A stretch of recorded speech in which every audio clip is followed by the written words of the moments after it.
Shalom, welcome to the Jewish View. My name is Rabbi Nachman Simon with the Chabad of Delaware, together with my co-host Mark Gronich of Statewide News Service and jbiztechvalley.com. We have a very, very special guest with us, Assemblyman Pete Lopez. Can I call you Pete? Please, First name is Pete. Yep, prefer welcome that. Welcome to the Jewish View. Thank you. Now, you have a very big district. I do. And you might want to tell us a little bit about it, or the people in it, or maybe there's not Sure. so many people, that's why they give Well, you so much. yeah, And it's the show's only half hour, so when you Oh dear. Oh, you guys are tough already. Okay. It's a 7-county region, largely rural, so Mid-Hudson, Northern Catskills, Southern Tier. And I have Schoharie, Delaware, Otsego, Ulster, Greene, Columbia, and part of Albany County. That's a lot of area. It is. It's bigger than the state of Rhode Island by square Really? mileage. And I do about 1,000 miles a week in it. And it's a privilege. And you're right, probably more cows than people, or certainly more trees than people. Mm-hmm. It's beautiful, though. It's forests and mountains and pastoral farm fields, small communities. It's really, truly beautiful. You're in the assembly, and you got obviously so many, I don't know what the percentage mark of New York City assembly people. So, I mean, do you have any, like, maybe, I don't know if conflict's the right word, or friction between, hey, I'm representing maybe see the farmer and the person out there, and you're inside the big city. Yeah, I would say there is different issues. There is a challenge, and there are 150 assemblymen.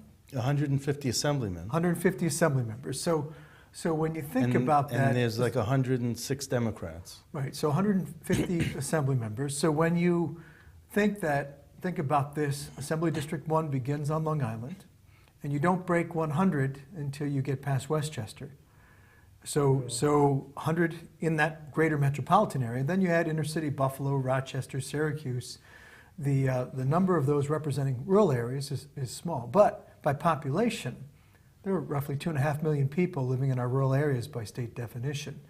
And if we were a state, the state of rural New York, we would probably be close to the 25th state in the nation by population. So, 25th largest state in the nation. Yeah, so back to your question, our challenge is being overshadowed by predominantly urban interests, and that's part of a challenge. Culture, philosophies, we have to balance that out. So as I work with the community, I come from a diverse background. I'm half Puerto Rican, Miami born, English, Scotch, Dutch, German, upstate country boy, go figure. I'm the Juan Epstein of the State Assembly. And so as a result, I have the ability to reach into those populations because we work by issue. And before you were an assemblyman, you were Schoharie County Clerk. True. And that was your first elected position. Well, I did serve as a local official at the town and village level, really volunteer. In rural areas, I think probably salary-wise, it's sometimes less than $1,000 for the year. In some cases, sometimes more, and you do that part-time. You do your full-time job. Well, even the assembly is part-time. By definition. By definition. But I work full-time. I work more than full-time. That's right. Yeah. So I wanted to have you talk about what committees you're on. Sure. If you could just run down what committees you're on. Let me think through. So environmental conservation, education, agriculture. And the ranker on? Food, Farm, and Nutrition Task Force. I'm also on Hazardous Waste Task Force. And you were given a leadership position in the Republican conference? Yeah, I'll be a deputy minority leader. Yay. Coming in as That's that. pretty good. Give you a mazel tov. Yeah, mazel tov. But it's a privilege, and we just do our best. Do you know what your ranking is in the how senior you are? Oh, I don't know. You don't know. I feel very young. But you're in Mark will tell you over here. But you're in the middle of the pack. You're certainly, because there's such a turnover. Sure. You're moving up Sure. relatively quickly. Yes. How many years are you in the assembly? Seven years. So it goes quickly. This is the 2014 will be your 8th year? Correct. Yeah. Okay. Correct. And we run on 2-year cycles. Right. So up again in 2014. So in terms of numbers, I don't know. We've had quite a bit of turnover. So I would say probably middle of the pack, or maybe in the upper third by now, which to me is startling. It I've is. never thought 8 about years that. It's a short time to be. Yeah. Should there be term limits other than the 2 years that the voters elect? You guys are unloading with the heavy questions. I am on bills that would call for term limits, and to be honest, I don't believe that individuals should look at it as if it's some entitlement, that they should be entitled to be in office like nobility. You know, we have many who are sons or daughters of former Congress members or members of the judiciary or landed gentry, and I don't subscribe to that. To me, it should be a grassroots democracy. So back to your term limit piece, I am on bills that would call for term limits. Of what year cutoff? How many years? Wow, I think there's some, they vary. But what would your preference, if you had to write the bill, what would you? I would say no more than 10 years. 10 years, that's what I think. 10 is plenty. Yeah. I think there's some 8, some 12. Because if you can't get something done in 10 years, you're not going to get it done, and you can hand it off to someone. And well, I mean, it takes understood, but to me, the premise is how engaged are you, and how willing are you to advance ideas and work with people and put coalitions together. When you think about what we've been through, say in the last 5 or 6 years, it's been a staggering array of issues, particularly from an economic standpoint. Well, and from your personal experience with Tropical Storm Irene and Lee. Irene and Lee, Right. and Sandy hit part of my district. Right, but your house was personally damaged. My parents were homeless. My sister was homeless. My staff. We were robbed and flooded just this summer, so it was a long summer for us. So our community is very fragile in that regard. And then add the prolonged recession and the pressure. Much of my region, by definition, is northern Appalachia, under federal definitions. So rural poor. Yeah. And so prolonged recession, flooding, then name any other number of issues, pipelines, I think power there's more to lines. say about experience, though. I mean, I know the issues. I want to bring out that, I guess with Jewish law, because it's obviously what I'm more familiar with, experience counts, and you get wiser with. I know there's a negative issue to that also. No, but there is something to say. There is no term limits. There's something to be said for an institutional memory. True. And that's where staff comes in. And that's where, and a lot of it is that the staff really does, I don't want to say run the show, but give sage advice to their legislator and the person who they're working for. But the elected official, the one who the voters have to choose, personally, I believe, like Pete does, that we should have 10 years, that's it, 5 terms, and you try to groom a successor, you try to have a bullpen, you try to have the next crew coming up, because there's also something to be said for technology advances, and some of these legislators, I mean, they had to learn how to text. They didn't know how to text before it was fashionable. Now everyone has an iPod, or they have a flat screen in front of their desk, and some people grouse about it, because it's a distraction. Talk about distracted driving, this is distracted legislating. Yeah, and I guess part of my take on it too is, irrespective of time in office, really is how substantively engaged is the individual. Do they represent their community? Are they in touch with the concerns and issues of their neighbors, their communities, their families? And are they truly representing? There are many who are wonderful, upstate, downstate, regardless of gender, regardless of ethnicity. Or party affiliation. Religious belief, just wonderful people. And then there are others who, to be honest, have other agendas, more self-serving, some window dressing, they'll make an appearance, but they truly don't understand the issues, and some are not inclined to be engaged in them. So the term limit piece, to me, is a significant threshold because it signals turnover and it signals new blood. But truthfully, to me, the ultimate measure is how sincere is the individual about doing their job, and how engaged, how much do they truly care about the people they serve, and are willing to put themselves into it. You could see some people just sit in their chair and vote, and they don't get up and debate. Correct. But those are as few as the folks who get bounced out also, or choose to move on. Now, here as an example, the legislature is a part-time job, $79,500 plus whatever you get for a committee assignment, chairing a committee. Right. And, just in the past year, which was an off-election year for the state legislature, 2013, we had 9 legislators leave the assembly out of 150 members. And like Pete was saying earlier, this was something that is a higher turnover than during an election year. True. And they, True. you know, you had some folks, you had two folks go to this New York City Council. Third tried to run for city council. I don't think he made it. But then you had others who wanted to go for other Well, you have to positions. remember, I talked to a few assemblymen in the past years, and one of the things is maybe he doesn't feel it or so much because he's local, but you have a job every week, even New York City, to get to Albany, which of course we're the capital. Then it's 3 hours, Long Island, who knows, four and a half, Buffalo. Jamestown is the longest. Jamestown is the longest schlep Yeah. coming from Jamestown. It is a schlep. So every week, who wants to, so then say, well, you can get to say a nice position in your hometown. Right. You have to think, I wouldn't want to also 3-4 hours every week back and forth. Away from your families, away from your community. I mean, Sure. you look at what Bill Parman Right. from Jamestown. He drove back and forth for 20 He years. did. Yeah. Yeah, He was 20 closer years. to Ohio than he was to the state Absolutely, capital. absolutely. In fact, many people in Jamestown go to Ohio because they don't have a clothing tax. So they could drive to Ohio to do their shopping, Oh. and then they come back. Yeah, they got to go through a little piece of Pennsylvania, but then they get to Ohio very quickly. So that's So, what I'm saying. There's another factor in there also. I mean, True. If you have the same kind of, say the money isn't that good, and you might as well stay at hometown and get another kind of position like that. the representative before Bill Parman in Jamestown was Raleigh Kidder, and he was there for 10, 15 years. So, there are The right certain kind of people. there are certain people who just want to get out of town. but, But in New York City, in New York City, they just have a lot to offer. They have a lot there, and I spoke to an assemblyman from Queens that I happened to go to college with, and he was in the assembly for many years, and he just said, my wife.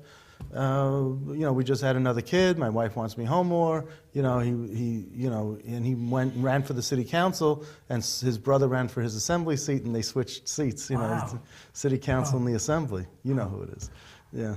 So I just had this. And that's what's going to happen now. We got another thing with term limits in New York City Council. Now you have people leaving to go to Albany, and then people from Albany going and switching with their counterparts in the city council. And they do that, so I don't know if it's a bad game. thing, yeah. It's a game, Pete, one of the committees you just spoke about that you were on was education. And Yes. I know in our little school, my Maimonides, our day school, and I'm not that involved, but I know the English, the secular teachers were upset they don't have money for books, and they said the textbooks cost money in our little day school, and they don't provide for it. So I don't really have a full idea of the pros and cons of it. I know people are upset. That's kind of what I know. If you could maybe... You're not fundraising to ask Pete to pay for the books, are you? I'm hard on You're him, good. too. You guys are tough on each other, too. I feel better. You guys are picking on each other, too. That's good. I would say to you, in terms of education, to me, I value education. So whether it's private, whether it's secular, whether it's religious-oriented, and to me, education is what lifts our people up, gives them opportunity, opens their eyes, gives them a role in the world, gives them a future. And so I'm very interested and very vested in ensuring that every young person have the ability to reach their full potential. And so on the educational scene, there's been so much upheaval as of late. Funding cuts, particularly precipitated by the recession, changes in policy from Washington and Albany. And what I find is that many of our institutions are destabilized. So financially, curriculum-wise.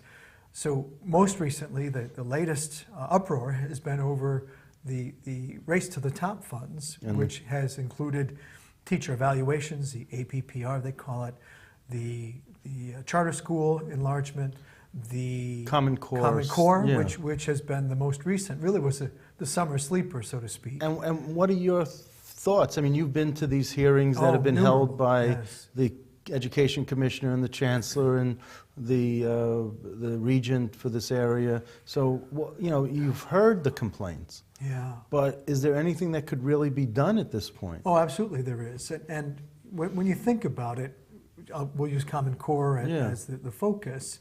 That was precipitated by the state's engagement in receiving federal funds with the condition that they embrace this new curricula. So we have an option. We could continue to participate or not in the broad scheme of things and say, if we're not happy with this direction, we opt out. And then whatever funding goes with it, we set aside or return, however that works.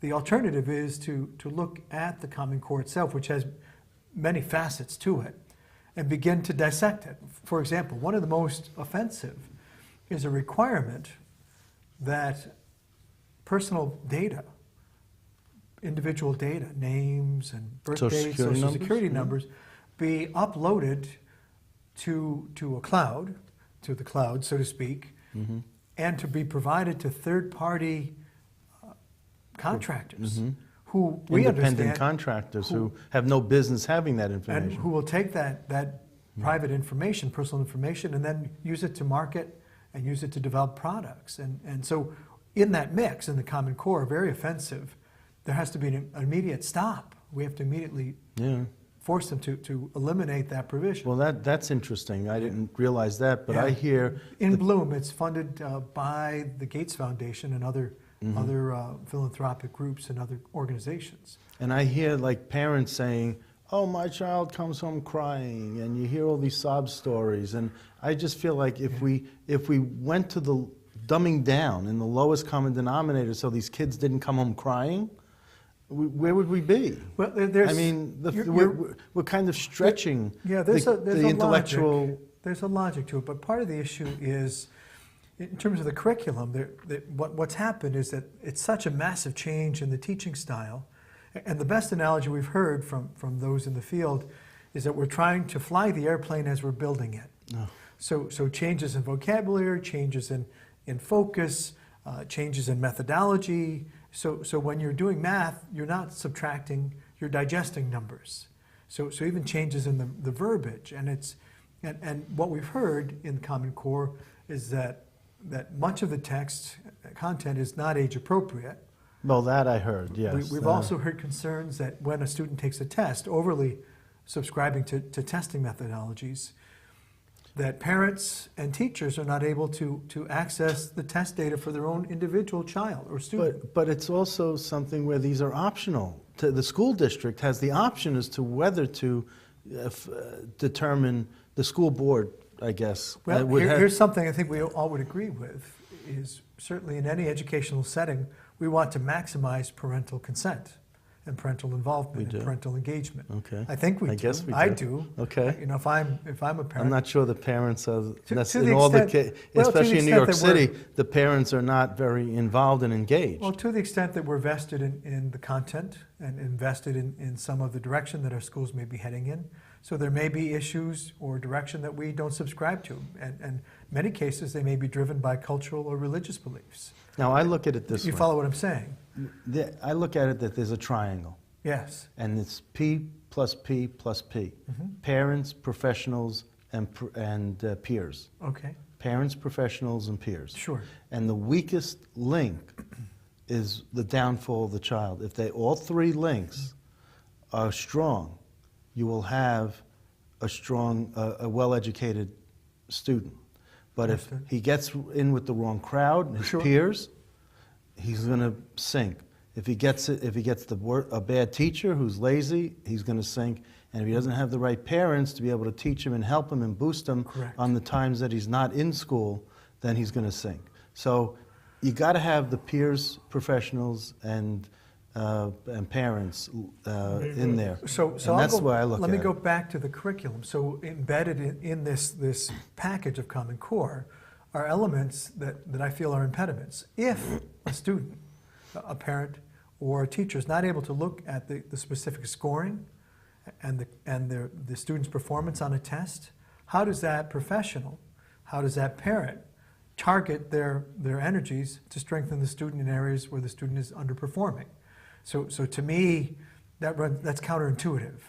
So part of it is the content. So how rigorous is the math? How rigorous is the English? How rigorous are the other components? That's one element. The other piece is what aspects of education are being used to reinforce or detract from the ability to target the resources as needed for the entire cohort, but also for the individuals, to strengthen the individual's ability to maximize their potential. one aspect too that to me is lacking is the ability to provide work to school or school to work, excuse me, education. Right now, everyone is on a college-bound track, and we know from experience that not everyone is ready for college. Not everyone wants to go to college. When I But graduated, they may have technical skills. I got to tell you, when I graduated from high school, most of my friends either didn't go to college, most of the students in my class, I should say, either didn't go to college, went to Kingsborough Community College, or went to Brooklyn College, and it was myself and one other student that went away to a university. Right. That's scary. And when I got up here, believe it or not, my teachers, my college professors said, no one taught you how to write. I mean, they were flabbergasted. They said they were, and this back in the late 70s, where they were crying the same thing that we're still crying today, 35 years later. So what, you know, in 35 years, I mean, you talk about building the plane as you're flying it, Right. But 35 years, we've been hearing these complaints of people going to college not knowing how to write. I'm one of them. I learned how to write through my college professors. I woke up, and you know, hence the. I always, because I have like 10 hats, I have, of course, the television show, but I have like 10 different jobs, and one of them's going to prison, and of course they want, you know, the system is, I mean, right, to educate these people. Without an education, what else you're going to do is just go on the street and sell drugs.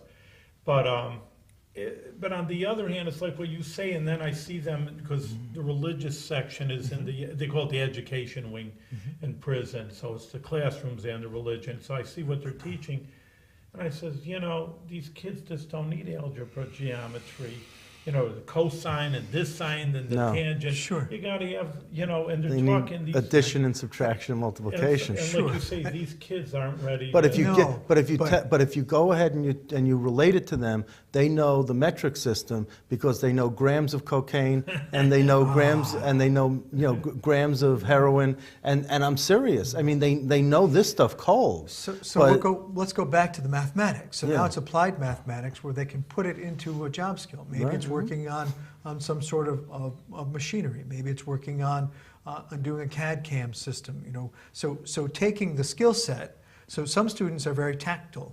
They need something more physical, something in front of them. They can see the application. Then they have some ownership, and it may be more experiential. So my take on it, what's missing in this whole piece is how can we ensure that our educational options avail themselves to the needs and the strengths of the individual? And I have my daughter wanted to be an artist. God bless her.